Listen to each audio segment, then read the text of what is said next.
Le 17 juin 2019, Mackenzie Lwek, une étudiante de 23 ans, rentre à Salt Lake City après avoir assisté aux funérailles de sa grand-mère en Californie.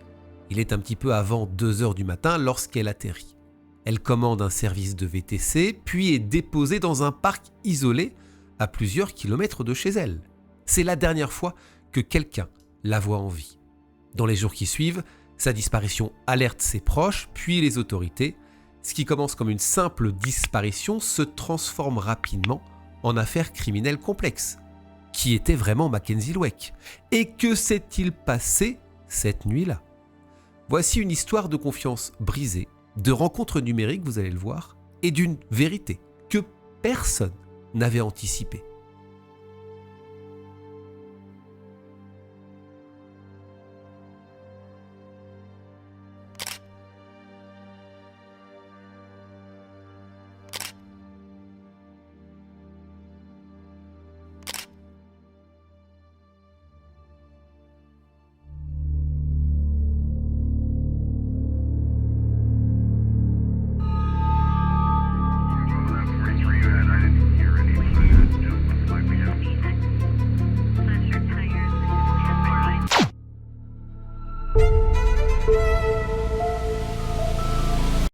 Mackenzie Lwek, pour la présenter, est née le 8 mars 1996. Elle grandit dans la ville d'El Segundo, dans le comté de Los Angeles, avec 3 frères, un frère aîné et 2 cadets.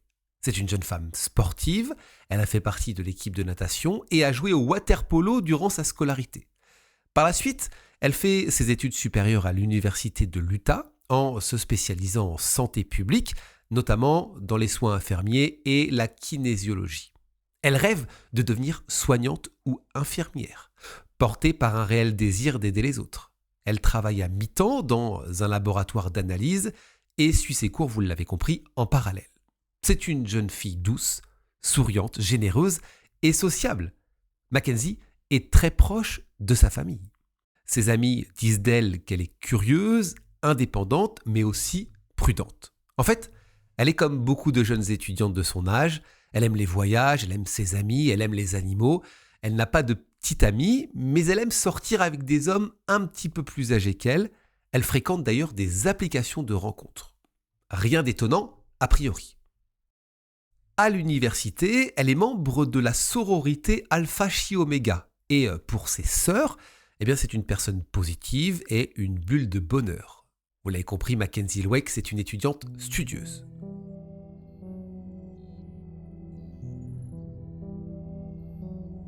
En ce mois de juin 2019, c'est donc une jeune femme de 23 ans, bien dans son corps, bien dans sa tête, une jeune femme pleine de vie, pleine d'ambition et pleine de rêves. Elle doit obtenir son diplôme en 2020, donc c'est la dernière ligne droite. Malheureusement, le week-end du 15-16 juin, Mackenzie doit se rendre à Los Angeles pour des obsèques, c'est sa grand-mère qui est décédée quelques jours plus tôt. Par contre, et ça c'est important, elle doit absolument être de retour dès lundi à Salt Lake City parce qu'elle a un examen et il faut qu'elle révise. Elle va donc prendre un vol dans la nuit. Mais elle prévoit après son examen de retourner en Californie pour passer un petit peu plus de temps avec sa famille qu'elle n'aura pas vraiment le temps de voir. En plus de ça, elle doit assister à un mariage. Son nouveau vol donc pour retourner en Californie, écoutez bien, est programmé le 23 juin. Vers 1h du matin, le 17 juin, Mackenzie envoie un texto à ses parents pour les rassurer. Elle explique que son vol est bel et bien arrivé à Salt Lake City. Elle est en sécurité, après donc son week-end, vous l'avez compris. Par la suite, ses parents et ses frères n'ont pas plus de nouvelles, mais ils savent de toute façon qu'elle est bien rentrée encore une fois. Elle prépare son examen, elle doit avoir la tête dans les cahiers. Ses amis de l'université sont tous également dans la révision, donc pendant quelques jours, ils ne se contactent pas. En plus, ils savent que Mackenzie vient de perdre sa grand-mère. Elle a peut-être besoin d'être un petit peu seule avant les examens. Pourtant, Mackenzie ne se présente pas à son examen à la fac. Et ça, c'est très étrange. Son travail non plus n'a pas de nouvelles. Ses amis ne l'ont pas vu depuis lundi, sa famille n'a pas de nouvelles, on ne l'a pas vu sur le campus, et sa sororité n'a pas non plus de ses nouvelles. Là, ses proches s'inquiètent. C'est pas dans son habitude de disparaître comme ça. Elle est proche de sa famille, elle est proche de ses amis. Il y a donc une amie de Mackenzie qui va se rendre à son appartement. Elle arrive à l'appartement, rien d'anormal. L'appartement est, on va dire, dans son état habituel, elle a les clés, c'est pour ça qu'elle a pu rentrer, mais par contre, il n'y a aucun bagage, aucun signe que Mackenzie est rentrée chez elle depuis lundi. Le jeudi 20 juin, Mackenzie est officiellement portée disparue et une enquête commence.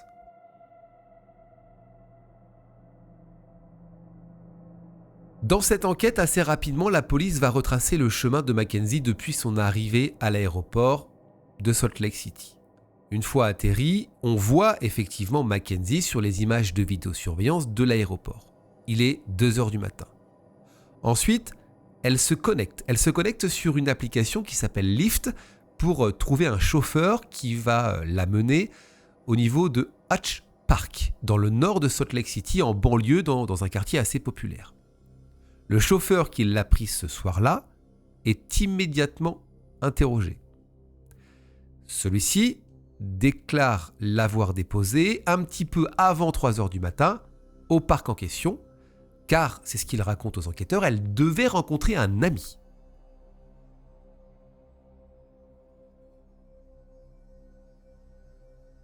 Le conducteur qui l'a prise en charge cette nuit-là va aussi déclarer aux enquêteurs que Mackenzie ne semblait pas en détresse lorsqu'elle a rejoint la personne au parc vers 3h du matin. Et il raconte que Mackenzie est ensuite montée en voiture avec cette personne. Mais c'est tout, lui il n'a absolument rien à voir avec sa disparition. D'ailleurs il est innocenté. Il est innocenté parce qu'en fait après il a eu d'autres courses, il a pris d'autres personnes. Donc il a bel et bien déposé la jeune femme au parc cette nuit-là. Alors la question qui arrive, qui avait rendez-vous avec Mackenzie en pleine nuit ?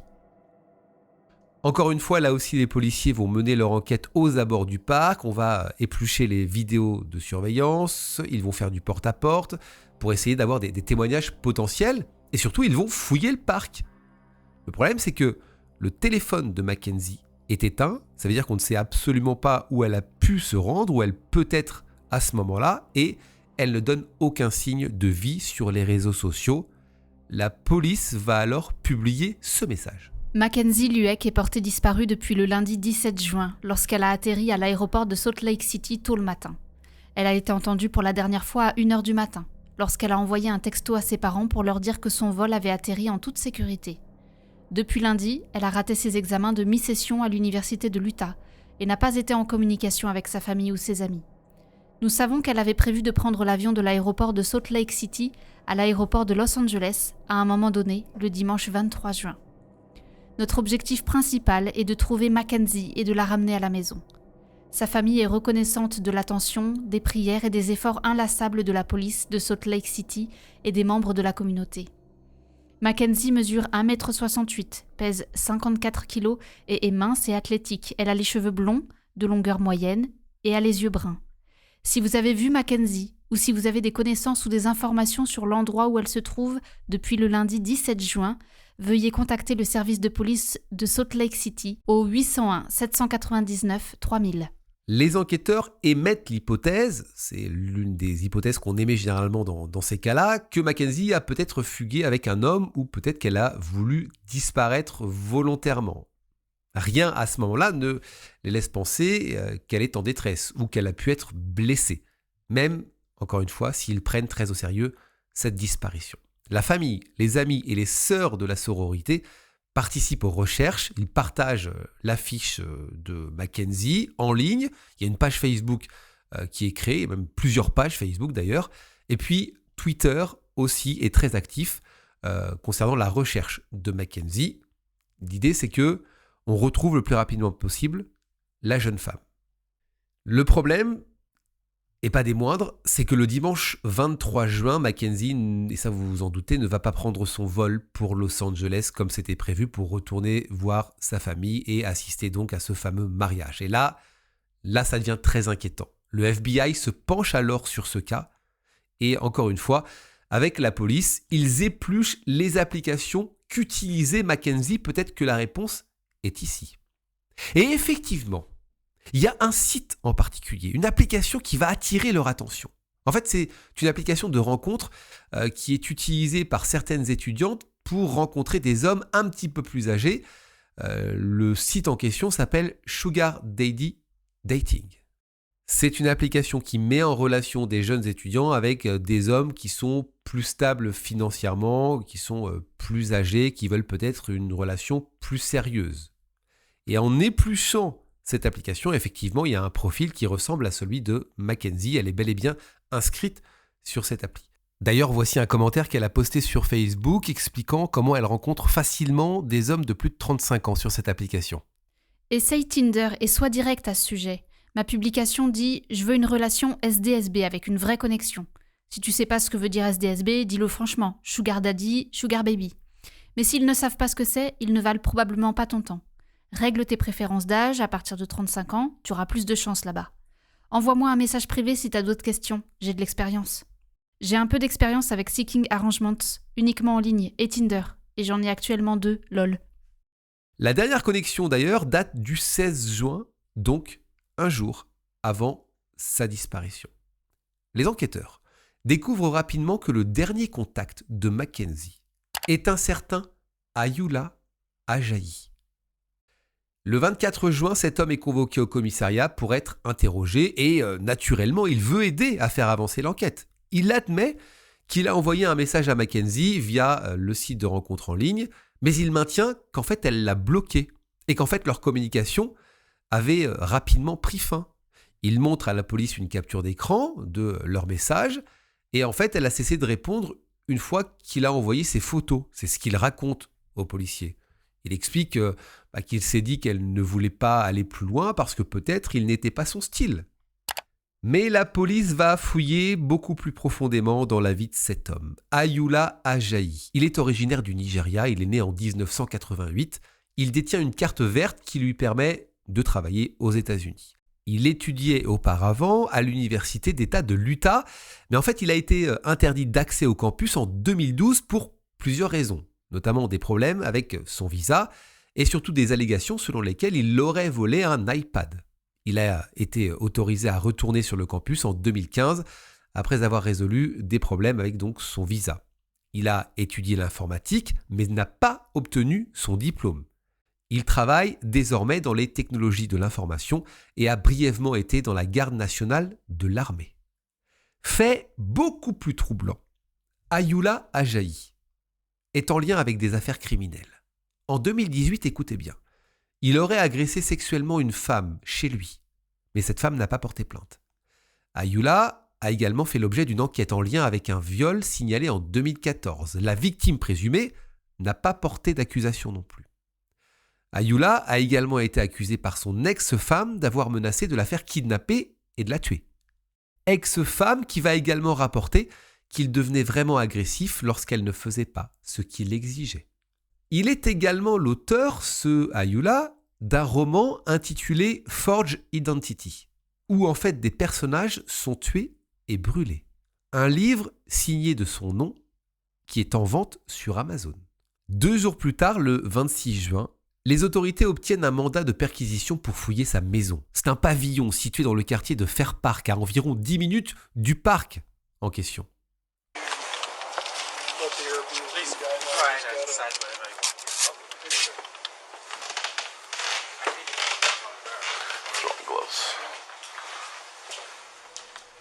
Encore une fois, il est interrogé et il affirme qu'il n'a en fait échangé que quelques messages avec Mackenzie. Ils ne se sont jamais rencontrés en personne, ça il le maintient. Il dit au détective qu'il était chez lui avec 2 hommes qui louaient des chambres via son Airbnb au sous-sol au moment de sa disparition. En parallèle, des agents fouillent la maison et le jardin. La police va rendre public des milliers de photos et d'enregistrements. Plusieurs vidéos de caméras corporelles montrent des agents fouillant effectivement la maison, l'arrière-cour et le garage d'Ayoola.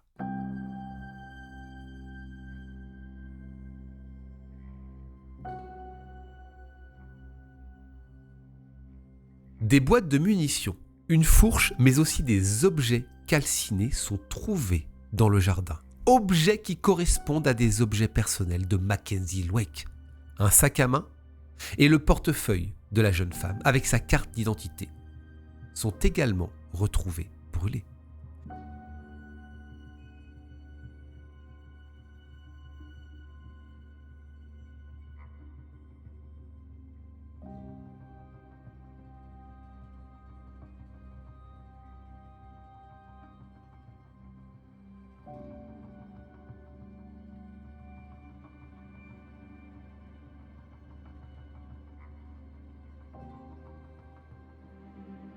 Les voisins sont également interrogés par les enquêteurs et ils expliquent effectivement avoir vu cet homme brûler des objets dans son jardin le 18 juin. Il devient le principal suspect. Surtout qu'en fait, dans ce jardin, il y a effectivement un foyer. Ce n'est pas tout parce que les enquêteurs vont faire d'autres découvertes le long d'une rivière, des vêtements féminins sortis de l'eau et des berges, des vêtements qui semblent appartenir à la jeune femme. Parce que sa carte de fac, sa carte de l'université est également retrouvée sur la berge, près des vêtements, donc on fait forcément le lien. Les enquêteurs arrivent à prouver que le téléphone du suspect était au même endroit que celui de Mackenzie, dans le parc, la nuit de sa disparition, et que les deux jeunes gens se sont échangés des messages dans la nuit. Le dernier de Mackenzie est à 2h58 et à 2h59. Les deux téléphones étaient à proximité, c'est-à-dire au moment de la rencontre.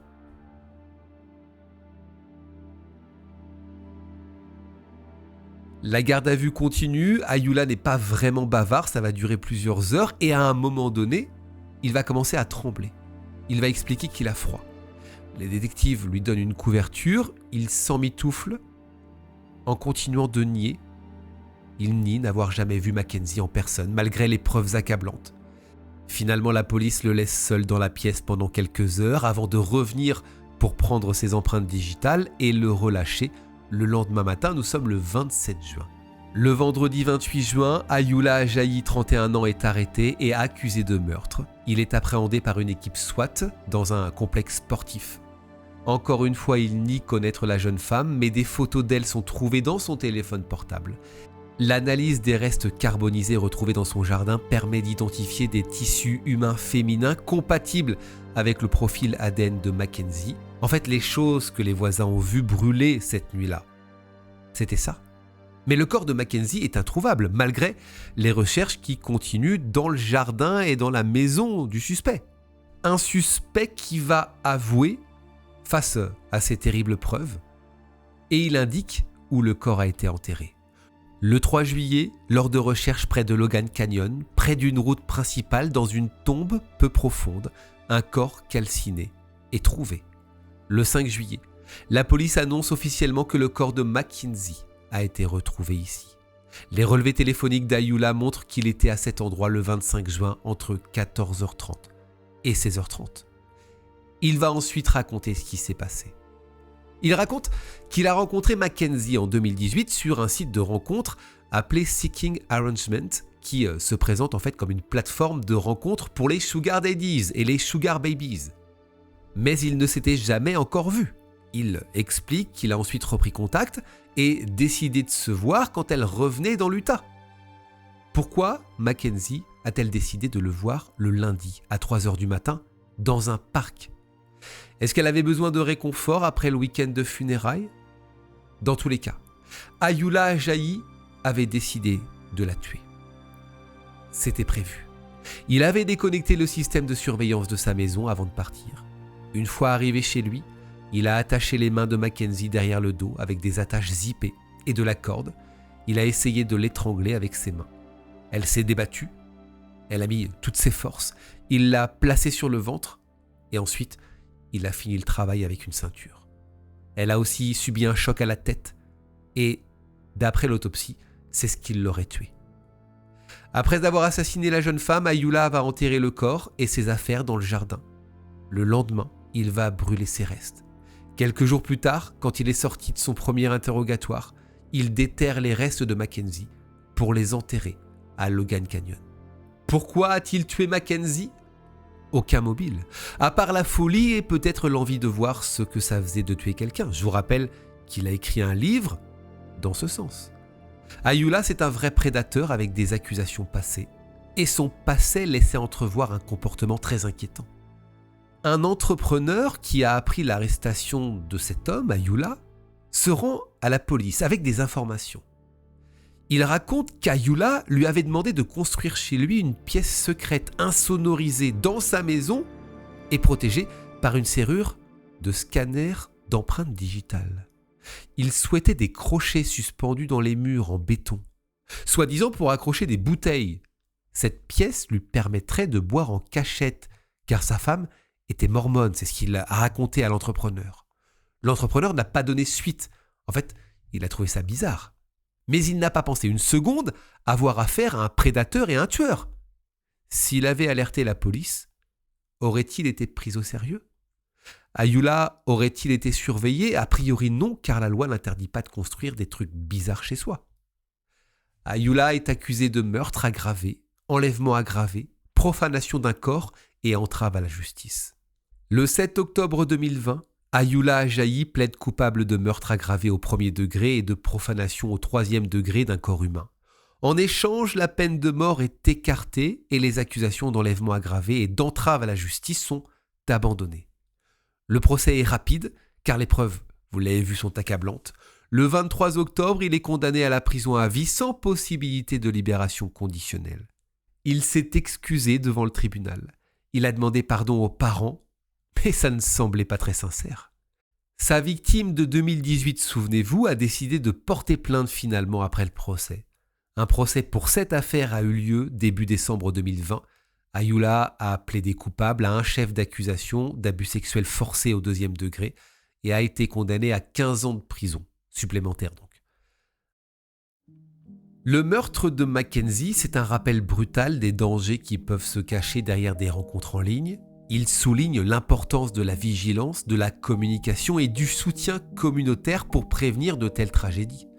Sa famille, ses proches, sensibilisent le public au risque des rencontres en ligne et à la nécessité de protéger les plus vulnérables.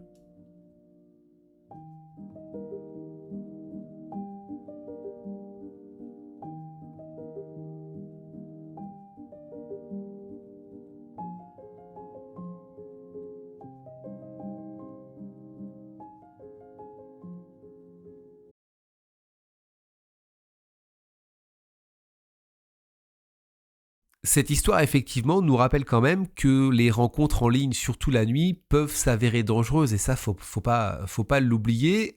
N'hésitez pas à me dire d'ailleurs en commentaire si les applications de rencontres, c'est quelque chose que vous avez utilisé. Est-ce que vous vous êtes déjà mis en danger lors d'une rencontre comme ça, après un match en ligne, voilà, ou une rencontre tardive la nuit? Est-ce que vous avez déjà fait? Est-ce que vous vous êtes déjà mis en danger? Parce que mine de rien, on se met en danger comme ça. Alors moi, c'est pas une rencontre en ligne la nuit qui m'a mis en danger, mais c'est plutôt une sortie de boîte solo. C'était en 2012, mais un jour, je vous raconterai cette histoire parce que c'est une histoire que j'ai évidemment pris très au sérieux. C'est une histoire que j'ai partagée évidemment aux autorités compétentes. Je vous raconterai ça, si vous le souhaitez un jour, plus en détail, parce que c'est assez complexe à vous raconter, parce que ça fait écho à une grosse affaire très médiatisée. J'en ai jamais parlé à personne à part à mes parents et aux autorités compétentes, et voilà, et aux personnes très proches. Ça m'est arrivé quand je suis sorti de boîte en 2012. Je descendais une rue isolée, et j'ai été stalké, j'ai été suivi, mais de façon très insistante et très dangereuse. Je vous raconterai ça si j'ai le temps et si je le sens. J'ai dû me planquer sous une voiture. Enfin, ça a été très très loin. Et surtout, le visage de la personne en question, moi, m'est revenu comme un boomerang quelques années plus tard, quand une autre affaire a été médiatisée. Et voilà, seules les autorités compétentes le savent. Il y a des recherches dans ce sens-là pour voir, mais c'est très compliqué de prouver ça, si la personne qui m'a stalké, qui m'a suivi, cette personne, franchement, je vous le dis, si j'avais pas couru ce jour-là, si je m'étais pas caché, je pense très honnêtement, je vous le dis, qu'il me serait arrivé quelque chose de très grave. Un jour, je vous raconterai, je prendrai le temps, parce que, encore une fois, ça fait écho à quelque chose qui a été très médiatisé après. Voilà, c'est pas du mauvais teasing, c'est juste que c'est un peu complexe à raconter. Dans tous les cas, je vous dis à très bientôt pour une autre vidéo. Prenez soin de vous et n'oubliez pas, la vérité n'est jamais très loin. Salut.